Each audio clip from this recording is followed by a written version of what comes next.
పురుషోత్తమ్ రెడ్డి గారు చెప్పండి, ఏపీ పోలీసులకి ఏమైంది ఇంత అరాచకంగా మారుతున్నారు?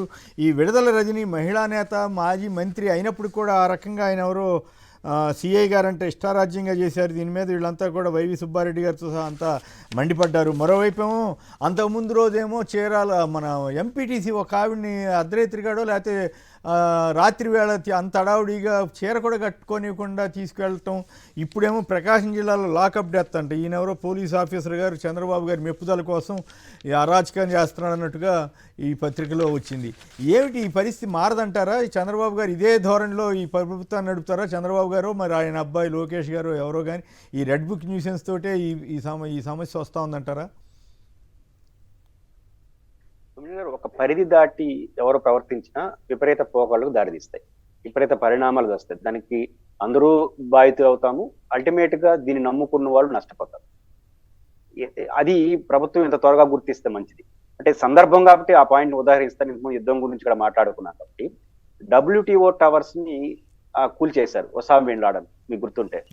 గుర్తించి కానీ తమాషా ఏంటంటే ఆ విమానం ఫస్ట్ సారి ఒక బ్లాక్ ని కొట్టేసి వెళ్ళింది. అండ్ రెండోసారి WTO టవర్స్ 3 రౌండ్లు కొట్టి సెంటర్ పాయింట్ కొట్టడంతో అది మొత్తం కూలిపోయింది, కుప్పకూలిపోయింది. మళ్ళీ వివరంలో పోతే అర్థమైంది ఏంటంటే కుమ్మరేణి గారు, ఆ ఒసామా బిన్ లాడెన్ అనే వ్యక్తికి అమెరికా ట్రైనింగ్ ఇచ్చింది. ఎందుకని రష్యాలో ఇట్లాంటి టవర్స్ ను పోల్చడం కోసం ఆయన ట్రైనింగ్ ఇచ్చింది. చివరికి ఆడి ప్రయోగించాడు ఒసామా బిన్ లాడెన్, వాళ్ళ మీదనే ప్రయోగించాడు. కాబట్టి ఇదే ప్రపంచంలో ఎప్పుడు కూడా జరిగిన సత్యాలు ఇప్పుడు ఎక్కడైనా జరుగుతుంది. ఎందుకంటే మనం విపరీత శాస్త్రలకి పోతే అది మన మెడకు చుట్టుకుంటుంది అంటున్నారు. కానీ అంతవరకు కొంతమంది కష్టపడతారు. ఇప్పుడు విడుదల రజనీ గారి పాయింట్ తీసుకున్నప్పుడు విడుదల రజనీ గారి కారులో వాళ్ళ పిఏ వెళ్తున్నాడు. మీరు అరెస్ట్ చేయదలుచుకుని 2 పద్ధతులు: నోటీస్ ఇవ్వచ్చు, లేదా FIR నమోదు చేసి ఎక్కడైనా అరెస్ట్ చేయొచ్చు.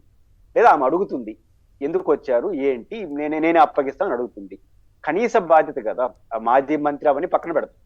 ఆమెను అసలు బయటికి లాగేయడం, నెట్టేయడం, అసలు ఆ కారులో డైరెక్ట్ గా ఒక సర్కిల్ ఇన్స్పెక్టర్ వెళ్ళడం అనేది అభ్యంతరకరం కదా.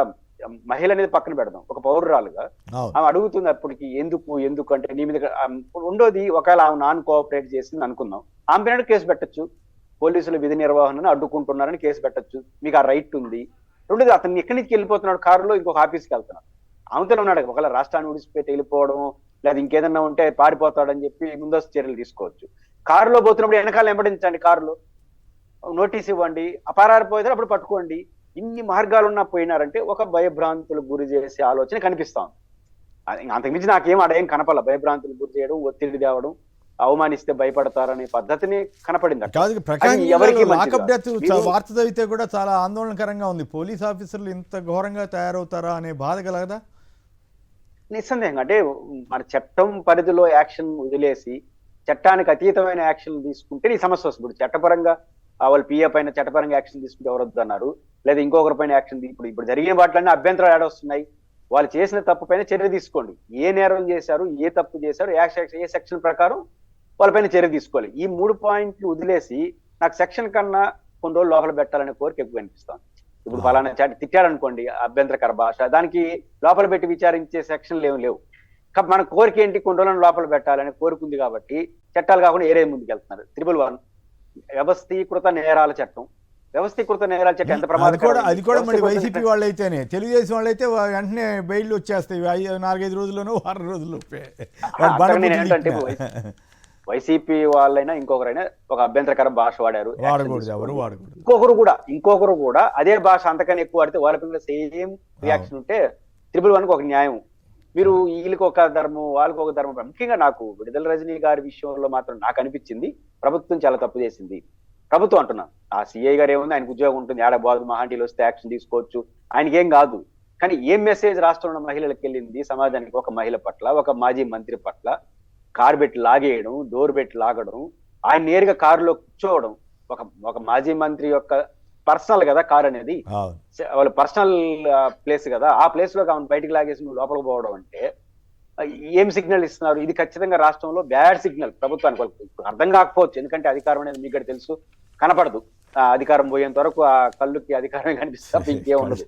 కానీ నేను రజనీ గారు చాలా ధైర్యంగా నిలబడ్డారు, ఆమెను అప్రిషియేట్ చేయాలి. ఆ దశలో కూడా ఎక్కడ బయట ఆమె హెచ్చరికలు చేశారు, నేను ఇంకా 30 ఏళ్ళు రాజకీయాలు ఉంటారు, మీ అందరి సంగతి తెలుస్తాను అని బయట మాట్లాడారు. కానీ ఆ ఘటన జరిగినప్పుడు సిఐ గారు మీరేం చేస్తున్నారు చూసుకోండి, ఎందుకు చేస్తున్నారు అంత ఎక్కడ ఆమె నాకు ఆమె కన్నా ఆయన కన్నా చిన్నదే ఉంటుంది వయసులో. అయినప్పుడు కూడా సంయమనం అని ఆడ కోల్పోకుండా పద్ధతిగా రియాక్ట్ అయింది.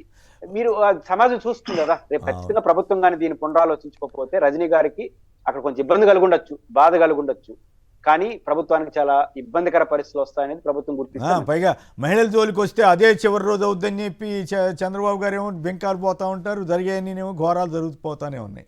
రైట్, శివశంకర్ గారు. ఒకటి సార్, ఇప్పుడు దేశంలో యుద్ధ వాతావరణం నెలకొని అన్ని రాష్ట్రాలు ప్రిపేర్ అవుతా డీజీపీలు అందరినీ పిలుచుకొని ఏం చేస్తామో మన రాష్ట్రంలో తీరం ఉంది, ఇక్కడిక్కడ ఏం చేస్తున్నాం అనేటువంటిది రివ్యూ చేసి ఆ విధంగా మిగతా రాష్ట్రాల్లో ఉందంటే, ఈ రాష్ట్రంలో పిలిచి రెడ్ బుక్ రాజ్యాంగం ఎంతవరకు అమల్లోకి వచ్చింది, ఎవరైనా ఏం చేశారు, ఈ లిక్కర్ స్కామ్ లో వాళ్ళని పట్టుకున్నారా, 3 రాష్ట్రాల్లో ఈరోజు నిస్సిగ్గుగా ఎలా అయిందంటే, దేశంలో ఇలా జరుగుతా ఉంటే పేపర్లో కూడా ఎలా రాశారంటే 3 రాష్ట్రాల్లో తిరుగుతున్నారంట పట్టుకోవడానికి. అంటే ఏం చేశారని ఇది. ఇంకోటి, ఈ విడుదల రజనీ గారిది నిజంగా ఒక బీసీ మహిళ, అదేవిధంగా మాజీ మంత్రిగా చేసినటువంటి ఆ వ్యక్తి, ఆమెను ఆ కారులో ఉన్నారని ఎవరు అనేసి ఒక సంబంధించినటువంటి వ్యక్తి ఆయన మీద కంప్లైంట్ వచ్చిందంట. ఆయన మీద కంప్లైంట్ వచ్చినప్పుడు ఆవిడ ఏంటి సిఐ గారు చెప్తామన్నా కూడాను ఆ విధంగా ఫోర్స్ గా ఆ మహిళా నేతను తోసేసి ఆ ప్రైవేట్ కారులో లోపలికి సిఐ వెళ్ళేసి కారులో కూర్చొని వాళ్ళని లాక్కోవడానికి, ఏదో ఇది ఎలా ఉందంటే ఒక టెర్రరిస్ట్ ఏమన్నా దాడి చేసి పారిపోతున్నారా, లేదా ఒక మర్డర్ చేయడానికి ఏమైనా కట్టించుకుని పోతే అడ్డుకుంటున్నారా, లేకపోతే ఏదైనా మాట ఏమన్నా ఇంటి సెన్సేషన్ ఏమన్నా ఏదైనా చేయబోతున్నాడా, సీరియల్ కిల్లర్ అతను, ఏ విధంగా అసలు ఏమీ లేదు. కేవలము పెద్దవాళ్ళు వాళ్ళ యొక్క లోకేష్ గారి, చంద్రబాబు నాయుడు గారు, అదేవిధంగా వాళ్ళ యొక్క నాయకుల కళ్ళల్లో ఆనందం చూడడానికి వాళ్ళు ఏది చెప్తే అది చట్ట ప్రకారం చేస్తున్నామా, అసలు మా హక్కులేంటి, మా విధులేంటి, మా బాధ్యత ఏంటి అనేటువంటిది పోలీసు వారు కొంతమంది ఆలోచన చేస్తున్నారంటే అస్సలు చేయట్లేదు.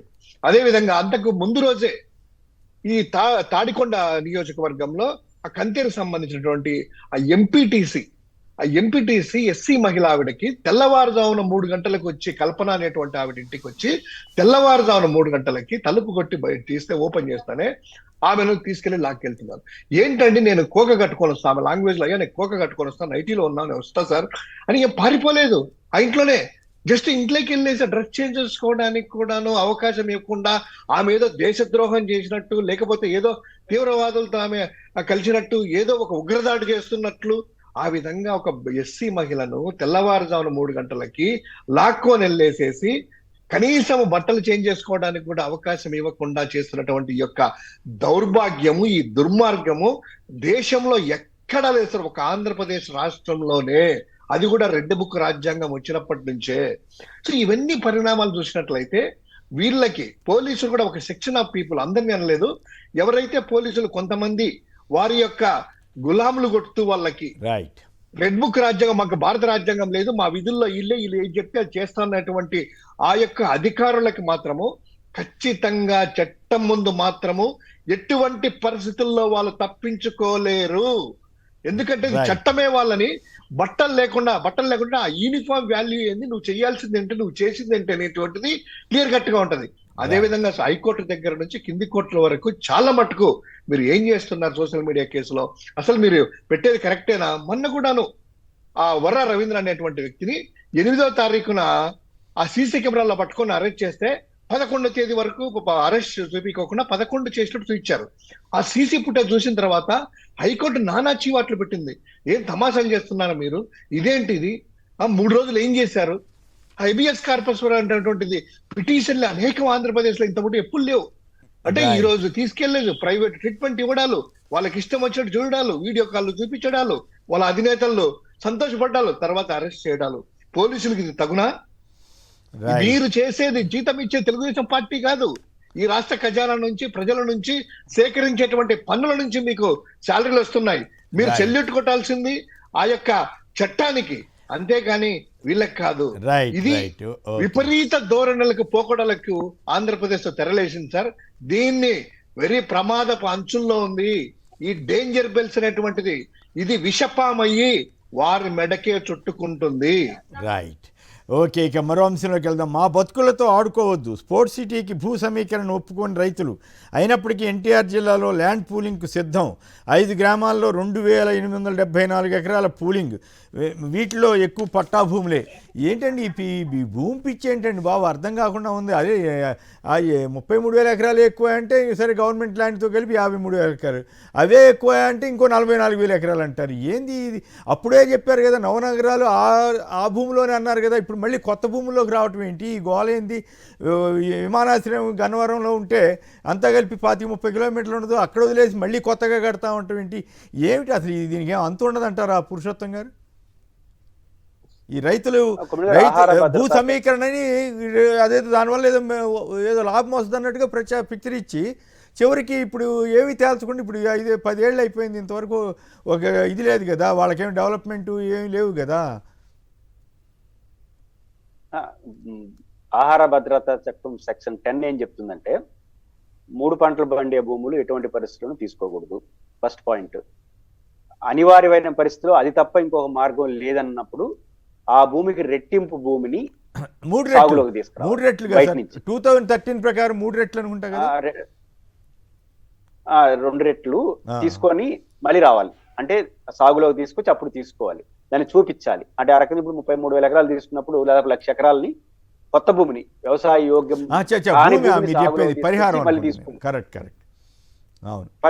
తీసుకొని రావాలి.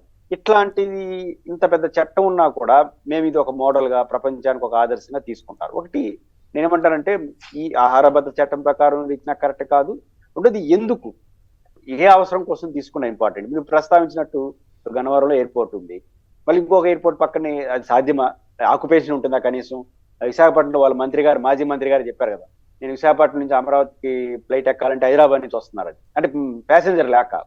మళ్ళీ ఇంకొక ఎయిర్పోర్ట్ కట్టేస్తే వచ్చేస్తారా? పైపిచ్చిపూడి జిల్లాకు ఎయిర్పోర్ట్ అంటున్నాం.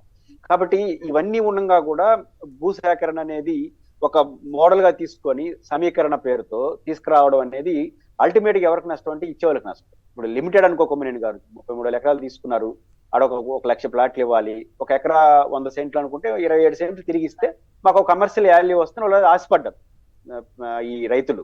ఇప్పుడు ఆ ఆశ కూడా అనుమానాలు వస్తున్నాయి. ఇంతకుముందు ఆశ ఏంటి? ఒక నగరం వస్తుంది, రాజధాని వస్తుంది, 100 సెంట్లు 1 ఎకరా భూమి ఇస్తే 27 సెంట్లు ఒక housing plot, 2 housing plot, 2 commercial plot వస్తే మంచి వాల్యూ ఉంటుంది, వాళ్ళు ఆశపడ్డారు. అది అంతవరకు సంతోషమే, ప్రభుత్వం కూడా చేయాలి. రెండో చట్టం మనం ఆ రైతులతో వేసుకున్న ఒప్పందం ఏంటో కొమ్మినేని గారు 10 ఏళ్లలో తిరిగి వాళ్ళు ప్లాట్లు ఇచ్చేవాళ్ళు. 10 years లో మనం తీసుకున్న రోజు 10 years ఇచ్చేవాలి. పర్ ఇయర్ 1 ఎకరాకి 50,000 రూపాయలు కౌలు ప్లస్ 10% హైక్ చేసుకుంటూ 10 years లో మొత్తం క్లియర్ చేయాలి. ఇప్పటికి 11-12 సంవత్సరాలు అవుతాం. వాళ్ళు ప్లాట్లు ఎంతవరకు ఇకపోతే ఇప్పుడు ఇస్తారో తెలియకపోతే ఇది క్లియర్ కాకుండానే ఇప్పుడు ఇంకొక 40,000 ఎకరాలు తీసుకుంటాం అని చెప్పడం. దీనివల్ల ఏమవుతుందంటే ఇప్పుడు రైతుల్లోకి ఆందోళన ప్రారంభమవుతాం. అంటే ఏంటి మనం ఇచ్చింది ఎందుకు, జరుగుతున్న పరిణామాలు ఏంటంటే ప్రభుత్వం దీన్ని ఒక దశ వరకు దాటిందంటే చివరికి ఏమవుతుంది, రైతులే నష్టపోయే పరిస్థితి వస్తుంది. ప్రభుత్వం ఆలోచించాలి. కాబట్టి భూసేకరణ భూ సమీకరణ అనేది ఆర్థికంగా ప్రభుత్వం దగ్గర డబ్బులు లేవు కాబట్టి ఇవ్వడానికి ఒక ఫ్యాషన్ గా మార్చుకోకూడదు. మామూలుగా వీళ్ళు ల్యాండ్ పూలింగ్ ఎందుకు చేస్తున్నారు కొమ్మినేని గారు? నేరుగా 2013 చట్టం ప్రకారం చేయాలంటే 3 రెట్లు మార్కెట్ రేట్ కన్నా ఎక్కువ ఇవ్వాలి. ఆ డబ్బులు లేవు కదా, దాన్ని ఆధారం చేసుకుని మీకు రిటర్న్ ప్లాట్లు ఇచ్చేస్తాం కాబట్టి మన అపార్ట్మెంట్ కడితే అంతే కదా, 40% ల్యాండ్ ఓనర్కి ఇస్తారు, 60% దానికి ఏం తేడాల. మళ్ళీ ఆ మాట అంటే దానికంటే రియల్ ఎస్టేట్ అనేది భూతేం కాదు కదా, నిజానికి చాలా గౌరవప్రదమైన భారతదేశంలో అత్యధిక ఉపాధి కల్పిస్తున్న రంగం రియల్ ఎస్టేట్. అదే అంటే దానికి కోపం వస్తుంది. రియల్ ఎస్టేట్ అంటారా మమ్మల్ని? దీనికి దానికి తేడా 40% తిరిగి ప్లాట్లు ఇస్తారు, 60% అది కూడా అంతే 30 కాదండి. మీరు గమనిస్తే అప్పుడు ఏం చెప్పారు, నవనగరాలు ఆ ప్రాంతంలోనే వస్తాయన్నారు. ఏది 53,000 ఎకరాలు అనండి, 33,000 ఎకరాలు అవి చాలవని ఇప్పుడు మళ్ళీ అదే నగరం కదా స్పోర్ట్స్ సిటీ అని ఇంకో చోటకి మార్చడం, వాళ్ళ రైతుల్ని వేధించడం, వాళ్ళు ఇచ్చినా ఇవ్వకపోయినా లాగేసుకుంటామని చెప్పటం ఏమిటి? ఇది దౌర్జన్యం కాదా? పెద్ద పెద్ద వాళ్ళు ఎంతమంది చెప్పినా కూడా వింటలేదు. ఇప్పుడు ఎలక్ట్రానిక్ సిటీ ఉంది కదా, దాంట్లో ఎలక్ట్రానిక్ సిటీ, ఐటీ సిటీ. మరి టీసీసీఎస్ వాళ్ళకి విశాఖపట్నంలో ఎందుకు ఇచ్చారు భూములు? ఇంకొక ఆయనకి ఎవరో ఆయనకు ఆ సంస్థ పెరగడం వాళ్ళకి ఆ వస్తాయనికి ఇడియచ్చు కదా, నవనగరాల్లో ఒకసారి ఇయ్యచ్చు కదా. అంటే మనకు ఏంటిది, నవనగరాల్లో ఒక నగరం స్పోర్ట్స్ సిటీ, ఇంకొక నగరం ఐటీ సిటీ విశాఖపట్నం, ఈ స్పోర్ట్స్ సిటీ మీరు చెప్తున్న ఇంకో ప్రాంతం, ఏం అర్థం చేసుకో 2 నగరాలు పోయినట్టు అనుకోవాలన్నా, ఇంక 7 నగరాలు ఉన్నాయని చెప్పుకోవాలి. ఏందో అంటే అర్థం. మనం చెప్తున్న దానికి చేసేదానికి మధ్య పొంతం లేకపోతే ఒక దశ దాటితే వాళ్ళకి ఇంకా ఇంకా ఇంకా చాలా అర్థం అవుతుంది. ఇప్పుడే కాదు కానీ ఇంకా చాలా అర్థం అవుతుంది. అంతవరకు కొంచెం ఓపిక పట్టాల్సిందే. రైట్. శివశంకర్ గారు, ఈ రైతుల బాధ మీద మీరు ఎట్లా స్పందిస్తారు? సరే, ఇప్పుడు మీరు అన్నట్టు రాజధానిలో దగ్గర దగ్గర 33,000 ఎకరాలు, తర్వాత అటవీ భూమి, మళ్ళా అది కాదని చెప్పి సెకండ్ ఫేజ్ అని మళ్ళా 40,000 ఎకరాలు ఇంత తీసుకుంటున్నారు కదా. ఇప్పుడు ఇంత తీసుకున్న తర్వాత అక్కడ దేనికి అది ఒక సిటీ స్పోర్ట్స్ అనేటువంటి దాన్ని కట్టడానికి అక్కడ ప్లేస్ లేదా? దానికి అంతా కూడా ఏం చేయబోతున్నారు ఆ భూమిని? అంటే మొత్తం అంతా రియల్ ఎస్టేట్ అమ్ముకొని ఇక్కడ కూడా తీసుకొని చేయాలనుకుంటున్నారా? ఇంకోటి, ఈ స్పోర్ట్స్ సిటీకి ఇంతకుముందు ఒక్కో దగ్గర అనుకున్నారు, అక్కడ ఏదో మన రియల్ ఎస్టేట్ ఏదో లేపుకున్నారు, అమ్ముకున్నారు తెలియదు. ఇప్పుడు మళ్ళీ వచ్చి ఇబ్రహీంపట్నం దగ్గర 5 గ్రామాలు సెలెక్ట్ చేసుకుంటారు, మాచవరము, ఈ గ్రామాలు అంతా కూడాను. ఇక్కడ కూడా ఎంత అంటే సార్, పూర్తిగా 5 మేజర్ రెవెన్యూ విలేజెస్ అన్ని కూడా తీసుకొని అక్కడ ఉన్నటువంటి 2,874 ఎకరాలంట. ఆ ఎకరాలంతా కావాలంటే స్పోర్ట్స్ సిటీ కంట. మరి ఏం కడతారో నాకు తెలిసి పెద్ద పెద్ద ఈడెన్ గార్డెన్స్ కానీ అక్కడ ఉండే స్పోర్ట్స్ కానీ ఇట్లా ఉండేదానికి నాకు తెలిసి 100 ఎకరాల్లో 200 ఎకరాల్లో 500 ఎకరాలు సరిపోతుంది. కానీ 2,874 ఎకరాలంతా కూడా తీసుకోవాలంట. అది ఇబ్రహీంపట్నంకి దగ్గరలో ఉండే గ్రామాలు సార్. అది ఇండస్ట్రియల్ కారిడార్ కూడా ఉంది. తర్వాత ఆ పంటలు కూడా పండే భూములు ఏంటంటే 3 పంటలు పండుతాయి. ఎకరం వచ్చేసి 2 నుంచి 3 కోట్ల రూపాయలు ఈ రోజు ఉంది. ఏది వ్యవసాయ భూమి, అది ఇండస్ట్రీస్ కి అనుసంధానం చేసి పక్కన పెడితే 5 కోట్ల వరకు వెళ్ళొచ్చు. ఈ భూములని ఏ ఉద్దేశంతో వీళ్ళు అక్కడ సెలెక్ట్ చేస్తున్నారు, ఏ విధంగా వీళ్ళు మసిబూసి మాయ చేసి వాళ్ళకి అంటే రెవెన్యూ ఏదో పంచాయతీ పెట్టారు కదా, గ్రామ సభలు అది ఇది అంటున్నారు కదా, తీర్మానం చేసుకుంటూ వాళ్ళ మీద బలవంతంగా దాన్ని లాక్కునేటువంటి ప్రయత్నాలు చేస్తా ఉన్నారు. ఏం చేస్తున్నారు అసలు ల్యాండ్ బ్యాంక్ అంతా కూడాను? అహో మొర అనేసి మీరు అన్నట్టు ఇందాక మన పురుషోత్తమని చెప్పినట్టు చట్టాలు, ఆహార భద్రతా చట్టాలు ఏం చెప్తాయి? ఫుడ్ ఎక్కడి నుంచి తెస్తారు? ఈ రోజు దగ్గర దగ్గర 1,00,000 ఎకరాలు అనేటువంటి అమరావతిలో తీసుకున్నారు, ఇక్కడ ఇలా తీసుకుంటున్నారు. తర్వాత వైజాగ్ లో ఇదంతా కూడా రూపాయికి మీరు భూములు ఇస్తా ఉన్నారు. ఏం చేస్తున్నారంటే ఇదంతా కూడా ప్రైవేట్ పరం చేయడానికి, మీ వాళ్ళకి ఏమన్నా చేయడానికి ఇదంతా కూడా భూసేకరణ తీసుకుని రూపాయికో పావలాకో 1 రూపాయికో ఇవ్వడానికి ఏమన్నా పన్నాగం పన్నుతున్నారా? రైతుల ఇప్పటికే పాపం 10 ఏళ్ళు అవుతుంది సార్ అమరావతిలో ఇచ్చినటువంటి రైతులకి ప్లాట్లు ఎక్కడో తెలియదు. ఇప్పటికి కూడా చంద్రబాబు నాయుడు గారేమో ఇల్లు కట్టుకుంటున్నారు 5 ఎకరాల 25 సెంట్లు, అది బాగుంది. కానీ భూమి ఇచ్చినటువంటి రైతు ఆయన ప్లాట్ ఎక్కడో ఇంతవరకు తెలియదు. ఆ ప్లాట్ లో ఏమన్నా చేసుకుంటాడా, ఒక ఇల్లు కట్టుకుంటాడా, లేదా అమ్ముకుంటాడా అనేది కూడా లేదు. ట్రాన్సాక్షన్స్ కూడా చేసేదానికి లేదు. అసలు ఆయన ఎక్కడుందో తెలియదు. ఆయన భూమి కూడా ఇప్పుడు ఎక్కడుందో తెలియని పరిస్థితి. అటువంటి రైతులని ఇలా ఇబ్బందులు పెడతా ఈ రాష్ట్రం గాని ప్రజలు గాని మనం బాగుపడచ్చా? ఆ రైతుల కన్నీటి మనం చూడొచ్చా? ఆ రైతుల భూముల్ని, పంటలు పండే భూములను బలవంతంగా లాక్కొని రైతులు నడి రోడ్డు మీద పెట్టి వాళ్ళ భూములు తీసుకొని రూపాయికో 1 రూపాయికో పావులాకో ఏరే వాళ్ళకి ఇవ్వడం అనేటువంటిది న్యాయమా? ఇదంతా కూడాను ప్రజలంతా కూడా 2014లో చూసేసి 19లో కరెక్ట్ గా జవాబు చెప్పారు. కానీ ఇప్పుడు పాపం ఆ సూపర్ 6 లో ఇంకో దానికో చూసేసి కొంచెం మోసపోయి ఓట్లేశారు. ఇప్పుడు మరోసారి 40,000 ఎకరాలు అడిషనల్ గా 2,500 ఎకరాలు, ఈ విధంగా మొత్తం అంతా కూడా ల్యాండ్ బ్యాంక్ అంతా దోచుకొని తమ గుప్పిట్లో పెట్టుకోవడానికి ఈ యొక్క ప్రయత్నాలంతా కూడాను చాలా అన్యాయమైనటువంటి చర్య. దీనికి ప్రతిఘటన కూడా ప్రజల్లో నుంచి వస్తా ఉంది. ఇప్పటికే రైతులు అడుగుతా ఉన్నారు. 40,000 ఎకరాలు సెకండ్ ఫేజ్ అడిగినప్పుడు మొదటి ఫేజ్ లో అంతా కూడాను మాట్లాడుతుంటాం కదా, ఇక్కడే నేను కూడా ఉంటాం కదా, ఆ రైతులు మొదటిసారి ఇచ్చిన రైతులు తెలుగుదేశం అభిమానులు కూడాను చాలా అసంతృప్తి ఉన్నారు. మాకు ఇచ్చినటువంటి భూమికి గతి లేదు, కానీ మళ్ళా 40,000 ఎకరాలు తీసుకున్నారు. ఆ 40,000 ఎకరాలు తీసుకోవడంతో మా భూముల ధరలు పెరిగిపోతాయి. ఎందుకంటే అక్కడ కూడా రాజధాని ప్రాంతమే 40,000 ఎకరాలు అనేటువంటిది. మా ప్రాంతంలో భూములు కూడాను మేము ఇచ్చిన భూములకు వాల్యుయేషన్ కూడా తగ్గుతుంది. అసలు ఏం చేస్తున్నారు? ఆల్రెడీ అదొక పాయింట్. ఆల్రెడీ ఉండవల్లి దగ్గర ఒక స్టేడియం కట్టారు కదా గతంలో రాజశేఖర గారి టైంలో. దాన్ని డెవలప్ చేసుకుని ఉండొచ్చు కదా, మళ్ళీ కొత్త స్టేడియం. అది కూడా ఈ లోపలికి వెళ్తే జనం ఎవరు రారని బహుశా ఈ ఇబ్రహీంపట్నం వైపుకి మార్చారా ఏమిటా అనేది నాకు డౌట్ ఉంది. ఇప్పుడు మంగళగిరిలో అత్యాధునికమైనటువంటి సదుపాయాలు కల్పించేసి మంగళగిరి దగ్గర స్టేడియం ఉంది, ఫ్లడ్ లైట్స్ కూడా వెలుగుతా ఉంటాయి, బాగానే ఉంది. మరి దానికి సంబంధించి దాన్ని చేసుకోవచ్చు కదా. అంటే ఇప్పుడు ల్యాండ్ సార్ ఒకటి, పేరు ఒకటి, ఉద్దేశం మరొకటి అయితే ఏం చేస్తాం సార్? ఇప్పుడు ఆ ఉద్దేశం వేరు. 2,870 ఎకరాలు అక్కడ తీసుకుపోయి తీసుకోవడానికి ఏం సార్? ఇది రాజధాని ప్రాంతంలో పెట్టుకుంటే ఏదైనా కనెక్టివిటీ అన్ని ఉంటాయి. ఇప్పుడు ఎక్కడో తీసుకొని దానికి సంబంధించి తీసుకొని దాన్ని డెవలప్ చేయడానికి దానికి ఎంత పెట్టుబడి పెట్టాలి? ఒకవేళ భూములు పొరపాటు వాళ్ళ దగ్గర బెదిరించి తీసుకున్నారనుకోండి, దాన్ని డెవలప్ చేయడానికి ఆల్ ఇన్ఫ్రాస్ట్రక్చర్ డెవలప్ చేయాలి కదా. రోడ్స్ దగ్గర నుంచి, కనెక్టివిటీ దగ్గర నుంచి అంతా కూడాను దానికి ఎన్ని వేల కోట్ల ఖర్చు అవుతుంది, ఎంత పెడతారు, మళ్ళీ దానికి బుల్లెట్ ట్రైన్ అనుసంధానం చేయాలి కదా.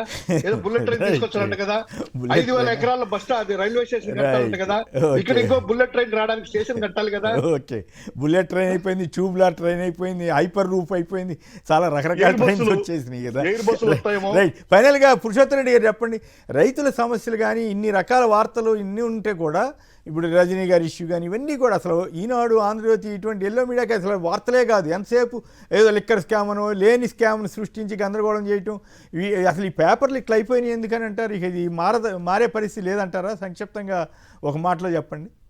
అంటే మారాలనుకుంటే ఒకటే, వైసీపీ వాళ్ళు ఇంకొంచెం వ్యూహం మార్చుకోవడమే. ఎందుకంటే వాళ్ళు ఏమనుకుంటున్నారు, ఇప్పుడు రజనీ గారు అరెస్టు రాష్ట్ర వ్యాప్తంగా అనివార్యంగా నిరసన తెలియజేయాలి, అంతే కదా, ఒక ఘటన జరిగిన తర్వాత. కాబట్టి ఒక ఇట్లాంటి ఇంపాక్ట్ క్రియేట్ చేస్తే శివశంకర్ గారు లాంటి వాళ్ళందరూ దీని చుట్టూ మాట్లాడుకుంటా ఉంటే అసలు విషయాలు పక్కకు పోతాయని వాళ్ళు వ్యూహం. అంతే, వీళ్ళగడ వ్యూహం మార్చుకొని ఆల్రెడీ మూడు ఆందోళనలు చేశారు, మళ్ళీ మార్చుకుంటారు, డౌటేం లేదు.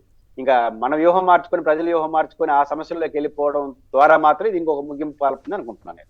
రైట్, పురుషోత్తమ రెడ్డి గారు, శివశంకర్ గారు, శ్రీనివాస్ గారు, రిటైర్డ్ మేనేజర్, అందరికి కూడా ధన్యవాదాలు. ఇది నేను చర్చే కార్యక్రమం. నమస్కారం.